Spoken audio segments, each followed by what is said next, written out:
এবং আমাদের কোনো সহায়তা থাকলে আমরা মিডিয়াকে সহায়তা করব। মিডিয়া পারবে একটা সমাজকে গড়ে তোলার সহায়তা করতে, এবং এই অঞ্চলকে, অবহেলিত অঞ্চল, ঢাকার একেবারে পাশে একটা অঞ্চল, এটাকে যদি তুলে ধরা যায় তাহলে কিন্তু এই মিডিয়ার মাধ্যমে কিন্তু আমরা এটাকে তুলে ধরতে পারবো। ধন্যবাদ সবাইকে। অনেক ব্যস্ততা আপনার মাঝে, তবে তারপরও এক ছাদের নিচে এই গ্রামবাসী কেমন লাগছে? আমি সত্যিকার অর্থে নিজেকে খুব সৌভাগ্যবান মনে করছি এবং নিজে আজকে অভিভূত। আজকের এই ধরনের ম্যাচ সারা জিঞ্জিরা ইউনিয়নে প্রায় 35টা গ্রাম, তার মধ্যে অন্যতম গ্রাম হচ্ছে আমাদের হাউলি গ্রাম। হাউলি গ্রামের মিলের বন্ধনটাকে ঠিক রাখার জন্য আমাদের আজকের এই প্রীতি ভোজের আয়োজন করা হয়েছে, প্রীতি ম্যাচের আয়োজন করা হয়েছে।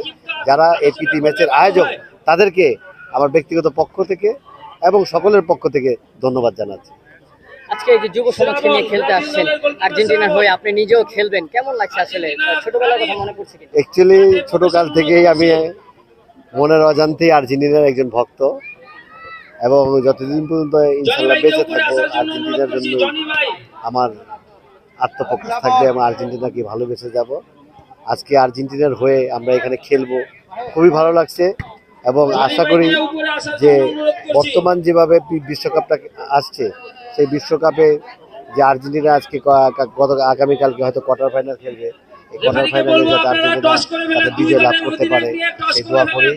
এবং সবচেয়ে আরেকটা হচ্ছে যে মাদককে আমরা না বলি, মাদকের থেকে দূরে থাকার জন্য যে এই ধরনের খেলার যে সৃষ্টি, এই সৃষ্টিটা যাতে সব জায়গায় থাকে, সব গ্রামে থাকে, এটার জন্য আমার যথেষ্ট প্রচেষ্টা থাকবে। ধন্যবাদ।